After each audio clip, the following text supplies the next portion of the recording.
Hoy en El Foco vamos a conversar con un gran autor. Se llama Sergio Ramírez, es un grande de las letras hispanas. Ha recibido numerosos premios, entre otros, y el más destacado sin duda es el Cervantes en el año 2017, el más importante de las letras hispanas.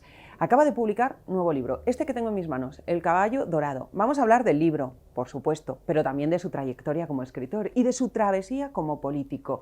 Gracias por recibirnos, Sergio. Muchísimas gracias, María, a ti. Muchas gracias. Lo primero de todo, enhorabuena por ese premio Cervantes que recibiste en el año 2017, decía. Gracias. Un gran premio.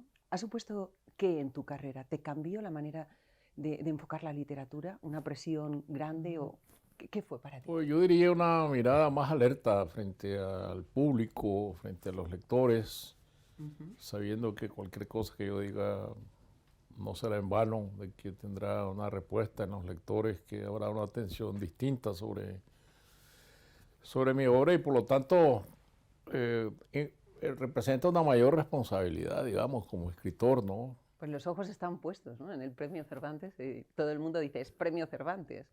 Con lo sí, cual, cualquier error o fracaso se magnifica, ¿no? ¿Cuándo nació Sergio Ramírez, escritor?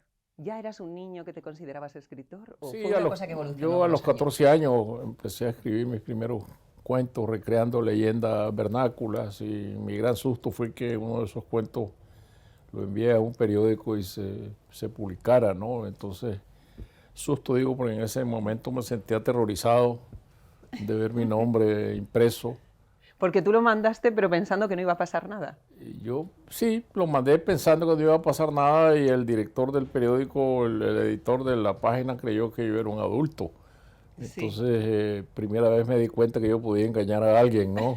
De falsificar mi voz. Me voy a meter en los mundos imaginarios, que haces eso muy borgiano, ¿no? De mezclar realidad con fantasía. Sí, bueno, la literatura es parte de eso, borrar la distancia o la soldadura que hay entre realidad e imaginación, y que parezca una sola superficie, ¿no? ¿De qué iba esa historia que escribiste? Era un cuento vernáculo de una carreta fantasma que circula a medianoche por los caminos recogiendo a los muertos, ¿no? O sea, que ya plasmabas situaciones que ibas viendo. Sí, bueno, me atraía eso porque son los cuentos que en la infancia te aterrorizan cuando te los cuentan de noche, ¿no? Y a eso se prestaba el ambiente de la oscuridad, de la falta de luz eléctrica en las áreas rurales. Entonces, los cuentos de aparecidos. O sea, eras un niño absolutamente permeable a lo que veías.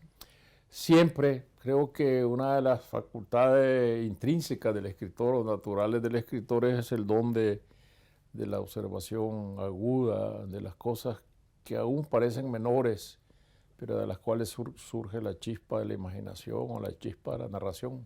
Esa era tu creación, pero ¿cuáles eran tus autores en aquel momento? ¿Cuál fue ese primer libro, además, que leíste y dijiste, me encanta? Había un autor centroamericano muy célebre entonces que escribía cuentos vernáculos, Salarrué, y tenía mucha influencia en mí y en muchos escritores. Y luego mi gran cambio realmente de percepción narrativa se dio cuando yo comencé a leer a Anton Chekhov. Sobre los cuentos de Chekhov me abrieron mucho los ojos hacia una naturaleza distinta de los personajes.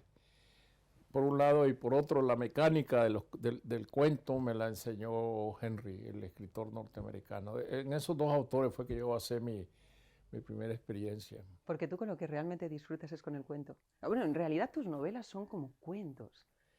Es que yo empecé a escribir cuentos antes de pensar que yo llegaría algún día a escribir una novela. De manera que me entrené mucho leyendo a los cuentistas y escribiendo cuentos. Y siempre regreso a escribir cuentos porque me gusta probarme a mí mismo que conozco las reglas de ese oficio, que son muy particulares. Es un reto, tienes que ser muy conciso. Un cuento muy es conciso más porque tienes pocas páginas y por lo tanto no puedes tener muchos personajes, tienes que contar una sola historia, tienes que hacerlo con precisión. Tiene dos límites muy rígidos el cuento. ¿Cómo es tu proceso de escritura? Ya sea un cuento, ya sea una novela. Bueno, lo primero es encontrar una idea narrativa que te busque la idea narrativa y luego... Pero dime una cosa, perdóname que te estoy interrumpiendo, pero es que yo te he oído decir a ti que tú tienes una idea en la cabeza, una imagen que viene a ti, y que tú ya te sientas a escribir. ¿Eso es así? O O sea, ¿dejas volar la imaginación cuando tienes la Con idea? una primera imagen me atrapa y yo sé que de allí será como un ovillo que hay que ir desenrollando. Pero sí, yo tiendo a ver cinematográficamente los inicios de los Pero no cuentos. te haces una estructura de principio a fin teniendo claro qué pasará, sino que tienes la No, imagen y te no, sientas. me parece que en un cuento sí, en un cuento yo tengo que saber qué va a pasar, Ajá. porque la historia es todo, ¿no? La historia tiene que darse completa. Sí. En una novela no me ocurre eso, en una novela me ocurre que en la medida que progresa voy siguiendo el rumbo Eso es muy impresionante, de lo que va a pasar. porque Sí, estás pero es dejando volar que la es la creatividad. manera más atractiva de escribir, que uno mismo no sabe lo que va a pasar. Sergio, no sé si es verdad que tienes una especial manía a los qués y que incluso los No, subrayas. no solo los que, sino las cacofonías. Sí, a esas rimas también, ¿no? Cuando hay un párrafo en que yo veo que requea por medio de los que o porque hay muchas rimas involuntarias, entonces yo lo que hago es iluminar las palabras repetidas e irlas sustituyendo. Es un trabajo de ingeniería muy, a veces me puede tomar una mañana entera limpiar un párrafo, pero luego me lo leo en voz alta y hasta que suena fluido es que ya me doy por satisfecho. Rehaces a veces, quitas y qué. Muchísimo. La escritura es un asunto de borrar, quitar, cambiar, tener valor y entereza para suprimir lo que a uno le gusta, porque hay veces las cosas no es que estén mal escritas, sino que No lo sobran, suficientemente. sobran en el relato. Y hay que saber también que aún lo mal escrito tiene que irse, pero también lo que sobra en el relato. Decía que había sacado este libro, El caballo dorado, vamos a hablar de él, ¿no? Un gran libro en el que nos metes en una especie de fábula, de cuento. Yo decía que incluso tus libros son así, ¿no? Incluso cuando es una novela policíaca como la trilogía que tienes, que ya hablaremos de ella. Pero en este nos llevas a 1905, al Imperio Austrohúngaro. De repente una princesa que con un esguince le terminan poniendo una férula que va con clavos, con hierros, que te la estás imaginando a la pobre, ¿no? Que es de una aldea. Y con un barbero que cree haber inventado pues el carrusel, emprende una travesía que termina en Managua. Esto que suena así como una fábula tiene mucho trasfondo. Detrás está la envidia, detrás está el arrepentimiento. Hay tantas cosas. Pues yo creo que uno de los instrumentos, de las herramientas de la narración que más me seduce a mí es el de la parodia. Y entonces, como tú dices, este es una fábula, es un cuento de hadas, pero es un cuento de hadas distinto, Sí. ¿no? Es decir, porque aquí no es la princesa de los pavos reales en su silla de oro, No, para empezar es de una sino aldea. una princesa pobre en un castillo que se está cayendo en Su pedazos, con un padre padre adicto al juego y borracho, al... adicto al Sí. juego, y luego no se enamora de otro príncipe, sino del peluquero del pueblo. Entonces, bajar desde la cumbre de la fantasía, de los cuentos de hadas, a la realidad de la ficción que se arrastra por la calle, ¿no? Y que tiene que ver con los celos, con la envidia, con las disputas de amor, con las ambiciones, y sobre todo porque la novela es un viaje, es decir, Es un viaje, la auténticamente. princesa sigue Estambul, un sitios... itinerario y lo Budapest. sorpresivo es llevarla por distintos itinerarios hasta terminar, como tú dices, al otro lado del océano, en Nicaragua. ¿Por qué un carrusel? ¿Por qué él cree haber inventado un carrusel, como estaba diciendo así en ese resumen tan rápido? Pero ¿por qué un carrusel y no, por ejemplo, un avión? Que justo en esos años es cuando se inventó el avión, ¿no? Y de hecho los hermanos Wright en 1903 estaban volando. ¿Te pasa a ti algo con los carruseles? Mi infancia está llena de la imagen de un carrusel que llegaba a mi pueblo cada fiesta patronal, una vez al año, y yo estaba desde muy al alba viendo cómo bajaban las piezas de los camiones, cómo empezaban a armarlo, cómo se iba dirigiendo el carrusel, y después cuando se iba, cómo lo desarmaban. De manera que el instructivo para armar carruseles o el instructivo de las piezas del carrusel que aparece en la novela no es más que un recuento de mi propia memoria, porque yo me sé bien, sabía muy bien las piezas del carrusel, dónde iba cada una. Me fascinaba que las tripas del carrusel estuvieran cubiertas por un biombo con ilustraciones muy románticas y que hubiera una caja de música con un tambor y unos platillos que tocaban mecánicamente. y los caballos que subían y bajaban. Entonces, esa fascinación es lo que me llevó a escribir esta novela. Decía que termina en Managua y de hecho hay personajes muy importantes en Nicaragua como Santos Zelaya, el dictador. Es imposible encontrar un espacio donde meterse en la historia de Nicaragua donde no hay un dictador de por medio. Esto es cierto. Entonces, 1909, 1907 es la época en que el dictador es derrocado por una contrarrevolución armada. Él encabezaba la llamada Revolución Liberal. Y entonces la princesa llega con el carrusel a Nicaragua, y el carrusel es un regalo que le hace la familia Menier, que produce los chocolates Menier y tiene sus plantaciones de cacao en Nicaragua. El regalo que le envía, y ya Zelaya no lo recibe porque el día que la princesa llega con el carrusel, él se va exiliado hacia México en un barco de guerra que le manda el presidente de México, Porfirio Díaz. Y entonces ella se va a encontrar aquí no con un barbero, sino con un cocinero. Y luego con un presidente que no trascendió en la historia de Nicaragua, que es el presidente Estrada, que viene a ser el protagonista político, digamos, de esta novela. Has dado muchas pistas, ¿eh? Yo no quería dar tantas, pero está muy bien, así se quedan con más ganas bueno, todavía. La novela es un circo de muchas pistas, es un carrusel que siempre está dando vueltas, alguien se puede subir y bajar. Otro personaje que se sube, se baja, es Julio Sedano, el que era el secretario de Rubén Darío, ¿no? Sí, yo dejo un poco al margen a Rubén Darío en esta como personaje. Ya le has dedicado otras, ¿no? Claro, en Margarita está Linda de la Mar, en Mil y una Muertes. Entonces yo lo que hago es subir al carrusel a Julio Sedano, que fue su secretario, y que aquí juega un papel muy, muy importante, porque es el personaje que alega su parecido físico, y lo tiene, pero alega su parentesco. Él dice que es hijo del emperador Maximiliano de Austria, que fue emperador de México. Algo que haces en todas tus obras es crear documentos apócrifos, inventar historias que luego parece que son reales cuando lo estás leyendo y de repente luego el personaje dice que ya no era real. Bueno, el único documento real que hay aquí retocado y reformado, intervenido, como se dice ahora, es son las actas del Consejo de Guerra, donde juzgaron a Julio Sedano por traición, y fue fusilado en Francia, porque él era un personaje tan peculiar, tan fantasioso, que su fantasía y sus mentiras lo llevaron al paredón de fusilamiento, porque él le vendía a los alemanes mentiras, le vendía historias que él fabricaba, y le pagaban por esas historias, pero él pagó por ellas en el pelotón de fusilamiento. Donde sí que hablas de Rubén Darío, decíamos, y también de Somoza, del dictador. Como dices tú, la historia de Nicaragua es la historia concatenada de dictadores, ¿no? Revoluciones entre medio que terminan luego de nuevo en otra dictadura. Les dedicas Margarita está linda la mar, libro con el que ganaste el premio Alfaguara. Un libro además en el que llama la atención porque a Rubén Darío no lo sacas como un héroe, sino que sacas al Rubén Darío también muy humano, ¿no? Que era ese Rubén Darío que tenía problemas con el alcohol, con las mujeres, sus relaciones que le llevaban por la perdición a veces. Tratas también pues cómo le intentaban influir.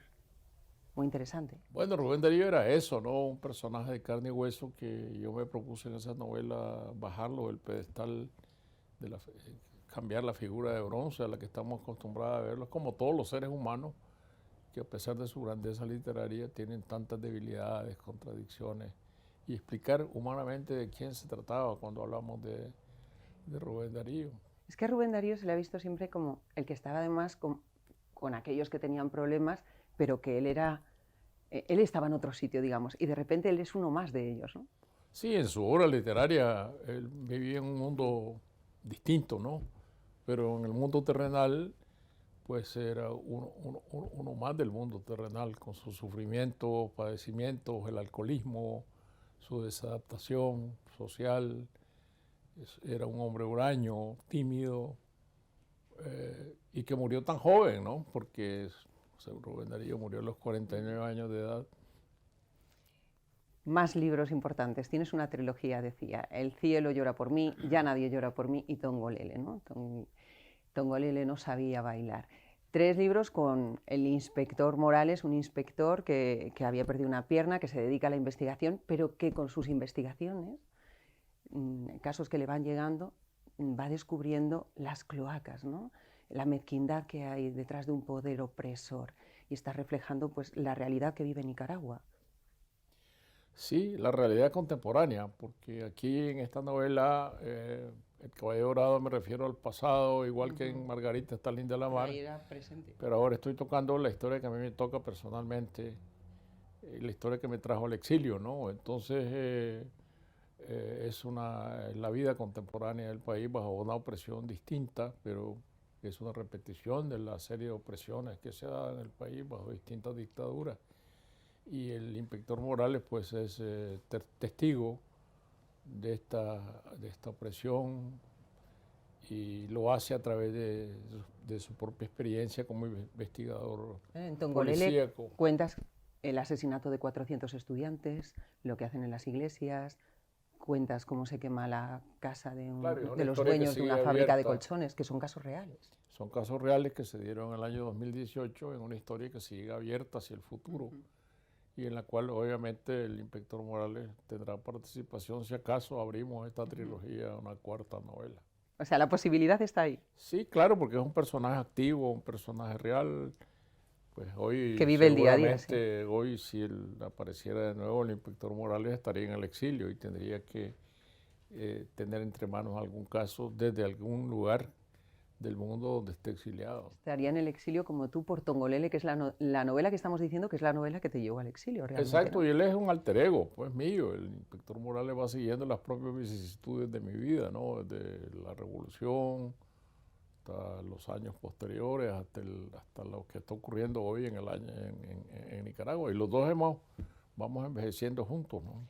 Vamos a hablar de todo esto porque realmente es muy interesante. Tú dejaste la literatura durante unos años, 10, ¿no?, para dedicarte a la política, para la revolución sandinista y después estar en el gobierno donde fuiste vicepresidente. ¿Tú durante todo ese tiempo dejaste la literatura aparcada o la literatura vivía contigo? ¿También ibas pensando ideas de lo que querías escribir? No, yo nunca dejé la literatura. Yo siempre veía como escritor, vi el poder como escritor. Yo no era un político que escribía, sino un escritor que estaba circunstancialmente dentro del poder porque se trataba de una revolución. Nunca dejé de leer literatura, nunca dejé de tomar notas y en la primera oportunidad que tuve me dediqué a escribir una novela en los días más álgidos de esos años, una novela Castigo Divino que quizá muy compleja, pero para la cual yo ocupaba las horas de la madrugada para poder escribir porque el resto del día lo tenía ocupado. Entonces la voluntad de escritor... O sea, que te quitabas horas de sueño. Sí, para poder escribir, porque me aterrorizaba la idea de dejar de ser escritor. ¿Tenías miedo de poder perder facultades en algún momento? No pierde las facultades. Si dejas de escribir es como los pianistas, se le encerran los dedos, ¿no? Y recuperar el oficio cuesta muchísimo después. ¿Cómo escribes? ¿Con el ordenador y tomas notas a mano? Bueno, ahora las tomo, todo con el ordenador. Las tomo en el teléfono. Las ¿Ah, notas, sí, es mucho más fácil porque después las paso automáticamente al ordenador. Pero no, yo siempre he usado las manos para las notas. Dejé de escribir a mano hace muchos años porque escribía en la máquina mecánica de escribir y luego en el teclado del ordenador. Me parece que tengo demasiada lentitud de la mano para poder escribir porque la mente quizá va más rápido, ¿no? Decía que dejaste de escribir para dedicarte a la política, pero ¿tú has notado un cambio y un después también, aunque siempre has tratado la temática de Nicaragua, de lo que te apetecía escribir o cómo enfocarlo?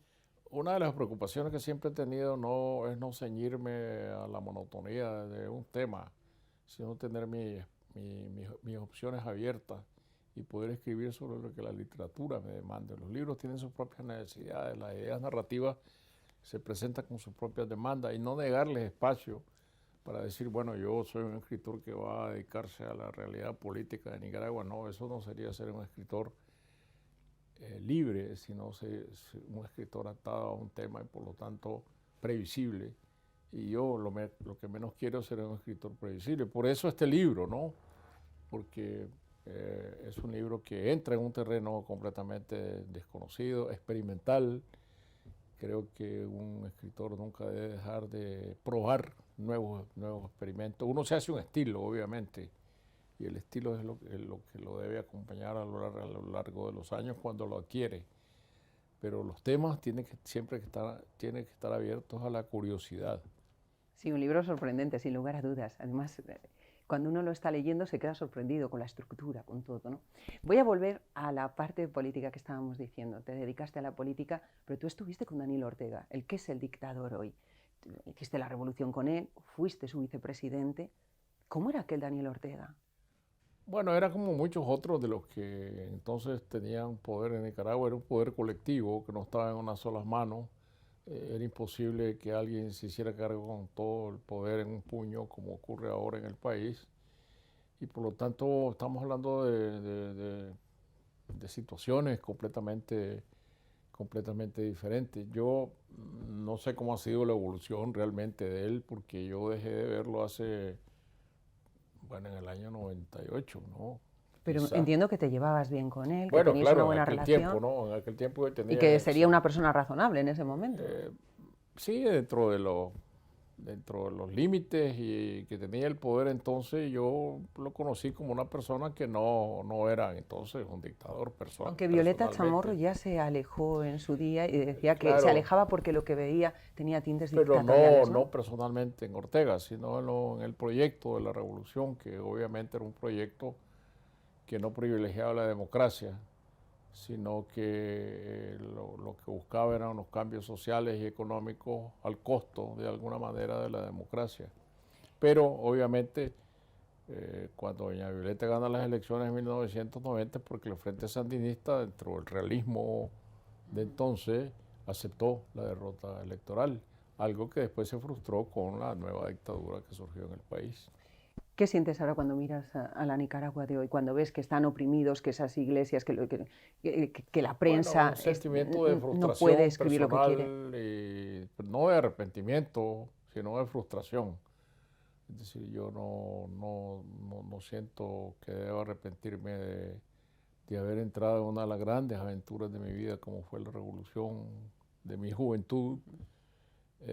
Creo que si yo volviera a tener la misma edad de entonces y el mundo fuera como era, pues no hay duda de que volvería a ser lo mismo. Pero esto es muy interesante, volverías a hacerlo viendo que no solamente la revolución sandinista en la que estuviste tú, sino cualquier revolución, no solo de Nicaragua, sino de cualquier parte del mundo. Si yo tuviera la edad de hoy y viendo lo que he visto, obviamente que nunca más. No, lo que te iba a preguntar es que viendo las revoluciones a nivel mundial, cómo terminan no solamente en Nicaragua, en todos los países, casi todas, por no decir que todas, terminan con una dictadura, ¿crees que merecen la pena las revoluciones?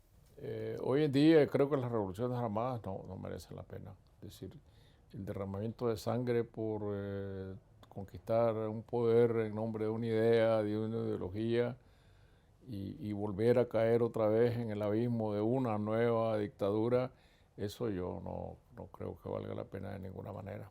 ¿Ves luz en Nicaragua? ¿Ves alguna solución a corto plazo o medio? Pues los males siempre se terminan, ¿no? Yo no sé cuándo, lo bueno y lo malo, sí. Pero habrá en Nicaragua un cambio que ojalá sea democrático, que ojalá no nos lleve a más derramamiento de sangre, y ojalá el país tenga el gobierno que se merece. Nombrábamos a Violeta Chamorro, varios familiares han estado en la cárcel. Los hijos de doña Violeta estuvieron en la cárcel, tanto Cristiana Chamorro, por el solo hecho de haber pretendido ser candidata a la presidencia de la República en las elecciones, entre comillas, que hubo en Nicaragua hace un par de años. Luego Pedro Joaquín Chamorro, su hijo, y Carlos Fernando Chamorro, que estaba desde antes en el exilio. Los tres están ahora en el exilio, junto con doña Violeta, que muy enferma se fue a vivir, fue trasladada a Costa Rica. ¿Te planteas llegar a escribir en algún momento una novela de Daniel Ortega, algo así como Vargas Llosa, por ejemplo, hizo La fiesta del chivo, del dictador Trujillo? Es decir, le dedico la novela, ¿no? Pues me parece que esta es una historia que no está terminada, ¿no? No, todavía no. Entonces tendremos que ver qué pasa. ¿Pero puede estar ahí en el horizonte? yo tengo todos los temas abiertos y para un novelista siempre los contrastes son muy importantes. Todo lo anormal, lo que no se corresponde con la lógica, atrae la atención del novelista, de manera que las dictaduras no son normales. Pero este es un capítulo de la historia de Nicaragua que todavía está abierto. Te voy a preguntar también por lo que opinas que está ocurriendo en el resto de Latinoamérica, ¿no? En países como, por ejemplo, Argentina con Milei, en El Salvador con Bukele. Lo que hay en América Latina me parece que es una gran desilusión de los electores, porque los gobiernos, los partidos y los candidatos que hacen promesas, esas promesas no se cumplen. La democracia no se corresponde con los cambios sociales y económicos que debería haber. Hay grandes crisis económicas como la de Argentina y los electores responden haciéndose a cualquier clavo caliente, ¿no?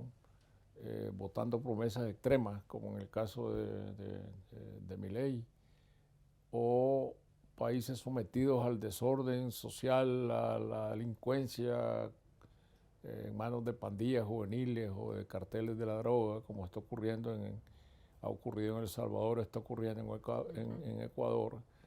Entonces los electorados tienden a apoyar los regímenes que prometen ley y orden, que ven la cárcel para los jóvenes delincuentes como solución definitiva de la paz social, aún pasando por encima de las reglas de la justicia y de la democracia. Son situaciones extremas que me parece que alguna vez van a buscar sus propios equilibrios, ¿no? Pero sin que pensemos que alguna vez los electores deben seguir escogiendo, ¿no?, a sus gobernantes.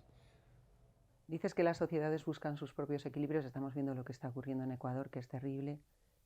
¿Con qué ojos miras eso? Tú que vienes de la experiencia que vienes, ¿no? Eso mismo, de las frustraciones de los electores. Una población aterrorizada que no se atreve a salir a la calle. Exacto, y como ocurrió en El Salvador. Es decir, entonces, hoy en día Bukele va a ganar las elecciones con el 90% de los votos, porque el hecho de someter al país a los rigores de un estado de emergencia, encarcelar a los delincuentes y junto con los delincuentes miles de jóvenes inocentes, eso atrae mucho respaldo popular. La gente siente que puede volver a los parques donde antes no iba, moverse por calles donde antes era prohibido moverse. Los delincuentes no están cobrando vacunas, como se llama, a los impuestos de hecho que pagan los pobres taxistas o los dueños de un expendio de mercancías. Entonces es un espejismo, me parece. Claro, estamos en situaciones en las que, como la seguridad, la vida ya está en peligro, la gente prima la seguridad sobre la libertad, ¿no? Sí, el miedo. Es decir, son mensajes políticos que apelan a los sentimientos más profundos de la gente, que es la seguridad, el temor frente a la inseguridad. Decimos que como tú tienes la experiencia que tienes en Nicaragua, has vivido conflictos. Si miramos al mundo, la verdad es que no solamente a América, ¿no?, a Latinoamérica, miramos a Ucrania invadida por Rusia, miramos la Franja de Gaza. Bueno, yo creo que estamos viviendo un momento muy peligroso, no solo por la guerra en Ucrania, que es en el corazón mismo de Europa, sino la guerra de Gaza, que se multiplica en distintos escenarios muy cercanos. Siria, Líbano, Irán, Irak, Yemen, sí, Palestina. Sí. Es decir, son demasiados focos para no temer que estos fuegos se comuniquen entre sí, ¿no? Pero uno tiende a ver con pesimismo el futuro porque ve de cerca los conflictos, pero yo siempre tengo la esperanza de que la solución pacífica de los conflictos puede hacer que la humanidad siga avanzando sin entrar en estos peligros de las guerras nucleares o de los conflictos generalizados. Sergio, ¿pero no crees que las sociedades avanzan cuando están preparadas intelectualmente, cuando tienen inquietudes, cuando han leído y saben lo que pasó antes y entonces han aprendido de lo que pasó y pueden prever un poco lo que está pasando? ¿Tú ves a la sociedad? Lo que pasa es que la sociedad, el mundo ha avanzado en términos tecnológicos muchísimo. Vivimos tiempos muy distintos. Ahora hay mayores niveles de salud por las vacunaciones masivas. hay mayores niveles de escolaridad, pero el asunto es que esta justicia distributiva no cubre a todo el mundo.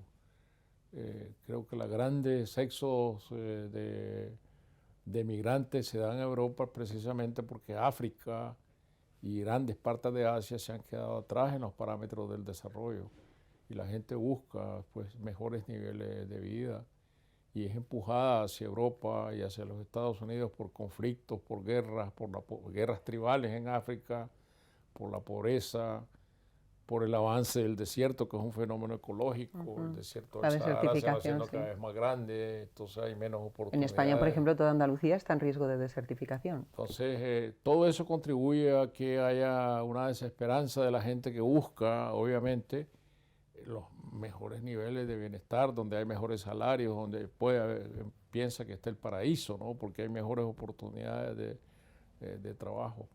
La tecnología, como dices, ha cambiado muchas cosas, nos da mucha información, la tenemos en el momento, lo cual implica, esto lo hablábamos también con Luis Mateo Díez, implica reflexionar muy poco, porque cuando tú como periodista tienes que sacar todo en el momento, no te da tiempo a macerarlo bien, ¿no? Tiene sus pros, tiene sus contras, pero sin duda uno de los grandes contras para la gente joven que solamente están educados ya prácticamente en la tecnología es que no memorizan. Y tampoco hacen grandes esfuerzos para ello porque viven en el mundo del titular, en el mundo además de tenerlo todo a golpe de tecla. ¿Cómo ves eso tú como hombre de las letras? Pues yo creo que la tecnología digital abre grandes espacios para el conocimiento que no son aprovechados a fondo y al mismo tiempo abre estos riesgos de la superficialidad y la fragmentación de la información. Es decir, hay menos profundidad en el conocimiento, hay más superficialidad, hay más fragmentación y esto hace que la mente humana pueda ir cambiando para negativo, ¿no? Sí, porque se ocupa más de lo superficial y de lo fragmentario y no del pensamiento profundo, ni del pensamiento crítico, porque los debates que se dan en las redes sociales pues son unos debates también muy superficiales, muy fragmentarios, de titulares y de sí o me gusta, no me gusta, o de insultos, que también es parte de la superficialidad y de la banalidad, ¿no? Pero yo creo que eso no habla mal del instrumento, sino del uso que se le da. Si yo no saldría proponiendo que se suprima las redes sociales o que se nutra a los que la utilizan, ¿no? O que se suprima los avances de la inteligencia artificial. Yo creo que son herramientas de la civilización que tienen que llegar a ser bien usadas. Eres miembro de la Academia de la Lengua de Nicaragua, país al que no puedes entrar, como decimos, desde 2018. De hecho, tenemos el honor de que vivas aquí en España, que tienes la nacionalidad española, por cierto. Pero ¿cómo ves tú el uso de la lengua y la evolución? ¿Tú estás a favor de esa evolución y que todas las palabras que se van usando en la calle lleguen directamente a la RAE? ¿O crees que hay palabras que no están dentro de lo que sería el nivel culto y mejor pues informar a la gente de que no es el uso correcto? Es que yo creo que la lengua se hace en la calle, ¿no?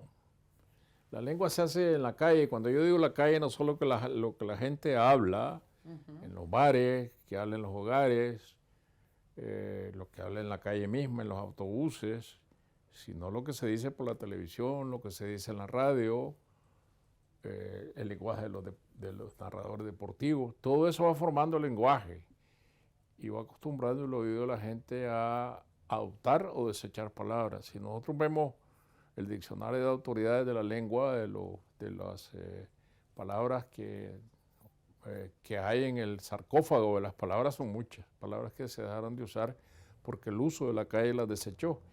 Y otras nuevas que nos parecen neologismos. Antes se llamaban barbarismo, ahora ya no se llaman barbarismo. Ahora se llama americanismo, las que vienen de América. Y por lo tanto, como la lengua española es tan expansiva y va cubriendo tantas fronteras, pues se va nutriendo de otras lenguas. Así como se nutrió del mozárabe aquí y pasó a América y se encontró primero con la lengua taína, que era la lengua que se hablaba en el Caribe, después con la lengua náhuatl, que es la que se hablaba en Nicaragua y en México, después con la lengua guaraní en el sur y otras lenguas del imperio incaico, todo eso va en el caudal del español y ahora cuando el español avanza hacia los Estados Unidos, pues se encuentra con el inglés necesariamente y se va a mezclar con el inglés, pero sigue siendo el español. Lo que pasó con el latín es que el latín fue una lengua que se fragmentó, no sobrevivió esta expansión. El español la ha sobrevivido muy bien. Pero tú hablabas de palabras, ¿no?, que caen en desuso. Tú rescatas muchas. De hecho, leyendo tus libros, utilizas muchas palabras que son muy ricas. ¿Y no te da pena cuando ves que se utilizan tan pocas palabras? Palabras que aquí no se usan en España, pero se usan en Nicaragua. Y al revés, ¿no? Pero yo creo que hay muchas palabras que de la península fueron a América, se quedaron vivos allá y aquí murieron. Y eso es parte de la riqueza del español. Y a mí me gusta mucho rescatar las palabras que están en el idioma arcaico, ¿no? Y que en Nicaragua se usan en el campo, porque el campo todavía es más arcaico, porque ahí se ha quedado represado mucho el idioma antiguo. Hay campesinos en Nicaragua que hablan como en el siglo de oro, ¿no? Pues nos quedamos con este recorrido que hemos hecho, Sergio, y con el caballo dorado, que yo lo he tenido así todo el tiempo para que lo puedan ver bien. Como decía, es un libro, pero parece que uno está leyendo una fábula con la que disfruta muchísimo. Gracias de verdad por permitirnos conocerte, conocer ese recorrido por la política y este caballo dorado. Muy amable, gracias. Gracias. Nos vemos la semana que viene con otra entrevista muy interesante aquí en El Foco. Hasta entonces.